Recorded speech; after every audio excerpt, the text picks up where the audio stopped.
Once upon a melody, in a quiet little music shop nestled between a bakery and a bookshop, lived a boy shaped guitar named Strum. Strum wasn't just any guitar. He had round eyes carved into his wooden body, a friendly little grin where his sound hole opened wide, and a heart full of rhythm. Unlike the other guitars who hung silently on the walls, Strum dreamed of music, laughter, and the warm feeling of being held. Strum had once belonged to a boy named Leo, a bright, curious kid who loved nothing more than to strum tunes under a tree in his backyard or play lullabies for his baby sister at bedtime. Leo didn't just play music, he lived it.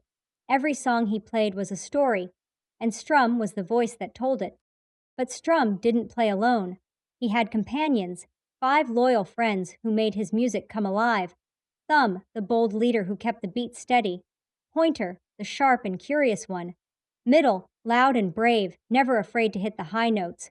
Ring, graceful and smooth, the artist of the group. And Pinky, the smallest, quick and clever, always finishing what the others started. They were the Five Finger Friends, and together with Strum, they created magic. Their bond was something special.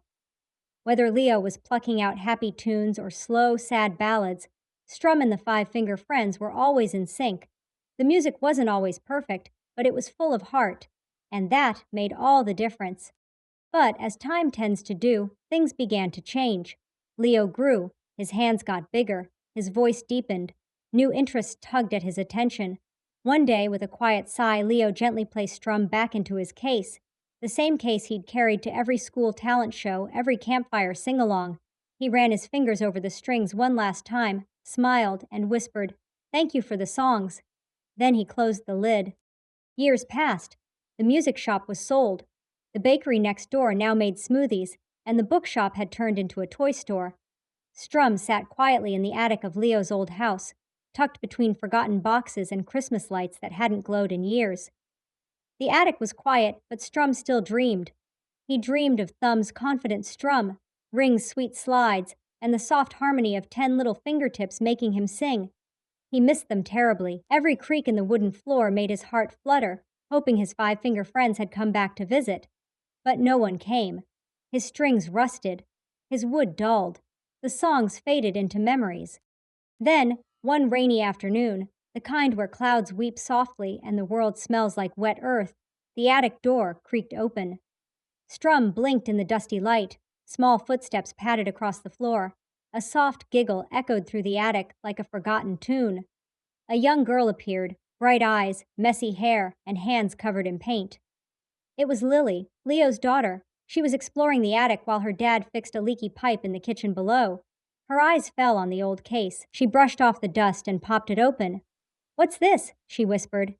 Her hands, smaller than Leo's ever were, reached in and lifted Strum gently. He felt her warmth immediately, curious, cautious, kind. She plucked a string. Twing, it was flat, out of tune, but to Strum it was the most beautiful sound he'd heard in years. Lily placed Strum on her lap and began to experiment. Her fingers were unsure. They didn't know the frets, or the chords, or how to strum just right, but they tried, and as she played, Strum felt it. The Five Finger Friends had returned, not the same as before, but reborn. Thumb, shy but determined. Pointer, always poking the wrong string but laughing about it. Middle, loud and untrained but full of energy. Ring, a bit wobbly but graceful in time. And Pinky, still clumsy but eager to help. They weren't perfect, but neither was Leo when he started, and that's what made it so special. Strum shivered with joy. He wasn't forgotten, he was found. That night, Lily ran down the stairs and showed her father the guitar. "Daddy, did this used to be yours?" Leo smiled, eyes wide. "His name's Strum," he said softly, brushing a tear from his cheek. From that day forward, Lily and Strum became inseparable.